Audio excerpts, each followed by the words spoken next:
నమస్కారం, welcome to Gandhivam the arrow of truth.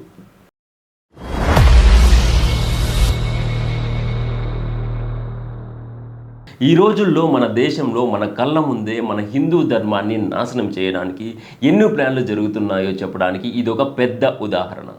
Secularism అనే ముసుగు వేసుకొని మన సమాజంలోకి విషం చిమ్ముతున్న వాళ్ళు ఎంత ప్రమాదకరంగా మారుతున్నారో ఈ ఘటన చూస్తే మనకు ఇట్టే అర్థమైపోతుంది. ఒకవైపు మనం అందరినీ కలుపుకుపోవాలి, అందరూ బాగుండాలి అని హిందువులు అనుకుంటూ ఉంటే, వాళ్ళు మాత్రం పక్కా ప్లాన్ ప్రకారం మన ఇంటి ఆడబిడ్డలను టార్గెట్ చేస్తున్నారు.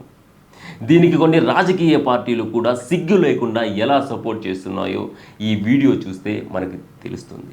ఈ వీడియోలోని ప్రతి మాట మనందరినీ నిద్రలేపే ఒక పెద్ద అలారం లాంటిది. కుంభమేళా అంటే ఏదో మామూలు పండగ కాదు, కోట్లాది మంది హిందువుల నమ్మకం అది. మన సనాతన ధర్మానికి ఉన్న అతిపెద్ద బలం అది. ప్రయాగ్రాజ్ పవిత్ర భూమి మీద జరిగిన ఒక గొప్ప కుంభమేళాలో పాల్గొని అక్కడ పూసలు అమ్ముకొని సోషల్ మీడియాలో బాగా ఫేమస్ అయిన ఒక మామూలు హిందూ మహిళ మోనాలిసా. కుంభమేళా ద్వారా సోషల్ మీడియాలో దేశం మొత్తం ఫేమస్ అయిన ఆ పిల్ల కేవలం కొన్ని రోజుల గ్యాప్లోనే ఫర్మాన్ ఖాన్ అనే ఒక వ్యక్తిని పెళ్లి చేసుకోవడం వెనుక ఉన్నది ఎలాంటి ప్రేమ కాదు, ఎలాంటి ఆకర్షణ కాదు. ఇది ఒక పక్కా స్కెచ్ వేసి పన్నిన వల. దీన్నే మనం చాలా క్లియర్గా లవ్ జిహాద్ అని అంటున్నాము. మన ధర్మం మీద ఆసక్తి చూపే యువతను లేదా సోషల్ మీడియాలో హిందూ పేరుతో పాపులర్ అయిన ఆడపిల్లలను టార్గెట్ చేసి వాళ్ళ జీవితాలను నాశనం చేసే ఒక పెద్ద గ్యాంగ్ దేశవ్యాప్తంగా పనిచేస్తుందని మనకు కళ్ళకు కట్టినట్లు కనిపిస్తోంది. ఇక్కడ అందరినీ ఆశ్చర్యపరిచేది, చాలా బాధ పెట్టే విషయం ఏమిటంటే, ఆ అమ్మాయి వయసు కేవలం 15 ఏళ్ళు లేదా 16 ఏళ్ళు మాత్రమే అని వార్తలు రావడం. మన దేశ చట్టాల ప్రకారం 18 ఏళ్ళు నిండని ఆడపిల్లకు పెళ్లి చేయడం చాలా పెద్ద నేరం. పోక్సో చట్టం కింద ఇది ఖచ్చితంగా జైలు శిక్ష పడే నేరం.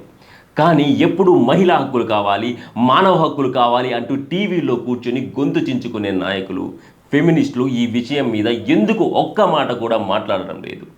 కేరళలో అధికారంలో ఉన్న పార్టీకి చెందిన మంత్రులు, ఎంపీలు ఒక మైనర్ హిందూ అమ్మాయిని ముస్లిం వ్యక్తి పెళ్లి చేసుకుంటే దాన్ని ఆపాల్సింది పోయి స్వయంగా వాళ్ళ దగ్గరుండి సపోర్ట్ చేయడం వాళ్ళ దిగజారుడు రాజకీయాలకు నిదర్శనం. కేవలం మైనారిటీలో ఓటు పడితే చాలు, వాళ్ళు చట్టాలను పక్కన పెట్టి ఎంతకైనా తెగిస్తారని ఇది మనకు చెబుతోంది. కేరళ రాష్ట్రం ఎప్పటి నుంచో ఇలాంటి దేశ వ్యతిరేక, హిందూ వ్యతిరేక పనులకు ఒక అడ్డాగా మారిపోయింది అనడంలో ఎలాంటి డౌట్ లేదు. ది కేరళ స్టోరీ సినిమాలో చూపించిన నిజాలను వాళ్ళు అబద్ధాలు అని కొట్టిపారేసే ప్రయత్నం చేశారు. కానీ ఈరోజు బయట పరిస్థితులు ఎంత దారుణంగా ఉన్నాయో ఈ మోనాలిసా సంఘటన చూస్తే మనకి తెలుస్తుంది. ఒక చిన్న హిందూ ఆడపిల్ల తన భవిష్యత్తును నాశనం చేస్తుంటే దానికి ఒక రాష్ట్ర ప్రభుత్వం, చట్టాలు చేసే నాయకులు అందరి ముందు మద్దతు తెలపడం మన ప్రజాస్వామ్యానికి సిగ్గుచేటు. హిందువుల ఓట్లతో గెలిచిన ఈ నాయకులకు మన హిందూ సమాజం అంటే ఎంత లోకువో ఒకసారి అర్థం చేసుకోండి. కేవలం ఒక వర్గం ఓటు బ్యాంకు కోసం వాళ్ళు రాజ్యాంగాన్ని కూడా లెక్క చేయడం లేదు. ఈరోజు మన దేశంలో ఒక వింత పరిస్థితి తయారైంది. ఏ చిన్న సంఘటన జరిగినా ప్లకార్డులు పట్టుకొని వీధుల్లోకి వచ్చి దొంగ లౌకికవాదులు, డబ్బులకు అమ్ముడిపోయిన మీడియా ఛానళ్ళు ఈ మైనర్ పెళ్లి విషయంలో సైలెంట్గా చూస్తూ ఉన్నాయి. ఒక 16 ఏళ్ల అమ్మాయిని, అది కూడా మన పవిత్ర కుంభమేళాలో గుర్తింపు పొందిన అమ్మాయిని వలవేసి పెళ్లి చేసుకోవడం ద్వారా మొత్తం హిందూ సమాజాన్ని మానసికంగా దెబ్బతీయాలనే కుట్ర ఇందులో స్పష్టంగా ఉంది. కుంభమేళా గొప్పతనాన్ని అవమానించాలనే ఆలోచన దాగి ఉన్నదని అందరికీ తెలిసిన నిజమే. ఇలాంటి కమ్యూనిస్ట్ ప్రభుత్వాలు ఎప్పుడు ఇస్లామిక్ పనులకు ఎలా వత్తాసు పలుకుతాయో ఈ ఘటన ద్వారా మరోసారి రుజువైంది. బండి మీద వెళ్ళేటప్పుడు హెల్మెట్ లేకపోతే సామాన్యుడికి ₹1000 ఫైన్ వేసే ప్రభుత్వాలు ఇంత దారుణంగా చట్టాలను ఉల్లంఘించి ఒక చిన్న పిల్ల పెళ్లి జరిగితే దానికి మంత్రులు వెళ్ళి మద్దతు తెలపడం చూస్తుంటే వీళ్ళు చట్టాలను ఎంత కించపరుస్తున్నారో ప్రతి హిందువు ఆలోచించాలి. మన ఇంట్లో పిల్లలు సెల్ ఫోన్లో ఏం చూస్తున్నారు, సోషల్ మీడియాలో ఎవరితో మాట్లాడుతున్నారు అని ప్రతి తల్లిదండ్రి గమనించాలి. ఇదంతా మన పిల్లల ప్రాణాలను, వాళ్ళ భవిష్యత్తును కాపాడుకోవడానికి. రోజుకు కనీసం అరగంట అయినా మన పిల్లలతో కూర్చొని మాట్లాడాలి. మన సంస్కృతి, మన దేవుళ్ళు, మన ఆచారాలు ఎంత గొప్పవో వాళ్లకు చిన్నప్పటి నుంచే కథల రూపంలో చెప్పాలి. బయట ప్రపంచంలో ఎలా మోసాలు జరుగుతున్నాయో వాళ్లకు అర్థమయ్యేలా వివరించాలి. అలా చేయనంతకాలం ఇలాంటి లవ్ జిహాద్ ముఠాలు మన పిల్లలను సులభంగా తమ బుట్టలో వేసుకుంటూనే ఉంటాయి.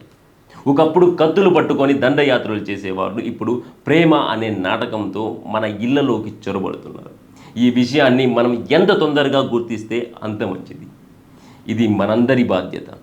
మన హిందూ సమాజం ఈ కుట్రను చాలా లోతుగా అర్థం చేసుకోవాల్సిన సమయం వచ్చింది. సోషల్ మీడియాలో వచ్చే క్రేజ్ను, పిల్లల అమాయకత్వాన్ని ఆసరాగా చేసుకొని మన యువతను తప్పుదోవ పట్టించే ఒక ముఠ దేశవ్యాప్తంగా ప్రతి వీధిలోనూ పనిచేస్తుంది. కుంభమేళా లాంటి పవిత్ర వేదికల ద్వారా వచ్చిన గుర్తింపును వాళ్ళు తమ మత మార్పుల కోసం ఒక ఆయుధంగా వాడుతున్నారు. ఇది కేవలం ఒక పెళ్లి కాదు, ఇది మన సనాతన ధర్మం మీద వాళ్ళు చేస్తున్న పెద్ద దాడి. ఈ మైనర్ పెళ్లి లాంటి చట్టవిరుద్ధమైన పనికి సహకరించిన కేరళ మంత్రి మీద, ఎంపీ మీద చాలా కఠినమైన చర్యలు తీసుకోవాలి. కేంద్ర ప్రభుత్వం ఈ విషయాన్ని సీరియస్గా తీసుకొని ఈ కుట్ర వెనుక ఉన్న నెట్వర్క్ను మొత్తం బయట పెట్టాలి. వీళ్లకు డబ్బులు ఎక్కడి నుంచి వస్తున్నాయో బయటకి లాగాలి. నా ప్రియమైన భారతీయ బంధువులారా, సనాతన ధర్మాన్ని రక్షించే అన్నదమ్ములారా, అక్క చెల్లిలారా, ఇకనైనా నిద్ర లేవండి. కులాల పేరుతో, ప్రాంతాల పేరుతో విడిపోయింది చాలు. మన కళ్ళ ముందే మన ఆడబిడ్డలను ఎత్తుకుపోతుంటే, వాళ్ళ జీవితాలను నాశనం చేస్తుంటే, మన పవిత్ర కుంభమేళా పేరును చెడగొడుతుంటే ఏమీ చేయలేక చూస్తూ ఊరుకోవడానికి మనమేమీ చేతకాని వాళ్ళం కాదు, పిరికి వాళ్ళం అస్సలు కాదు. వందలాది ఏళ్ళుగా ఎన్నో దాడులను తట్టుకొని నిలబడిన గొప్ప ధర్మం మనది. కానీ ఈరోజు యుద్ధం కత్తులతో జరగడం లేదు, ఇలాంటి కుట్రలతో, దొంగ రాజకీయాలతో జరుగుతుంది. ఈ లవ్ జిహాద్ అనే రాక్షసత్వాన్ని, దానికి సపోర్ట్ చేస్తున్న ఈ దొంగ రాజకీయ నాయకులని మనమంతా ఒక్కటే ఎదుర్కోవాలి. మన ఇళ్లలోని ఆడబిడ్డలకు ధైర్యాన్ని ఇవ్వాలి. శత్రువుల ప్లాన్లు పసిగట్టే తెలివితేటలను వాళ్ళకు నేర్పించాలి. కేరళలో మొదలైన ఈ మంటలు రేపు మన ఇంటి దాకా రాకముందే మనం మేల్కొనాలి. ఈ పవిత్ర భూమి మీద మన ధర్మాన్ని రక్షించుకోవడానికి మనం ఎంతటి పోరాటానికైనా సిద్ధపడాలి. చట్టం తన పని తాను చేసుకునేలా న్యాయస్థానాలు, ప్రభుత్వాలు కదిలే వరకు మన గొంతును గట్టిగా వినిపిస్తూనే ఉండాలి. మోనాలిసాకు జరిగిన ఈ ఘోరమైన అన్యాయం, ఈ పన్నాగం ఇంకే హిందూ బిడ్డకు జరగకూడదు. సత్యం గెలవాలి, మన సనాతన ధర్మం నిలబడాలి. ఈ వీడియో మీద మీ అభిప్రాయాలను కామెంట్ రూపంలో తెలియజేయండి. ఈ వీడియో కనుక నచ్చినట్టయితే లైక్ చేయండి, షేర్ చేయండి. కానీ సబ్స్క్రైబ్ చేయడం మాత్రం మర్చిపోవద్దండి. జాతీయవాద గళాన్ని సపోర్ట్ చేయండి. జై హింద్, భారత్ మాతాకి జై.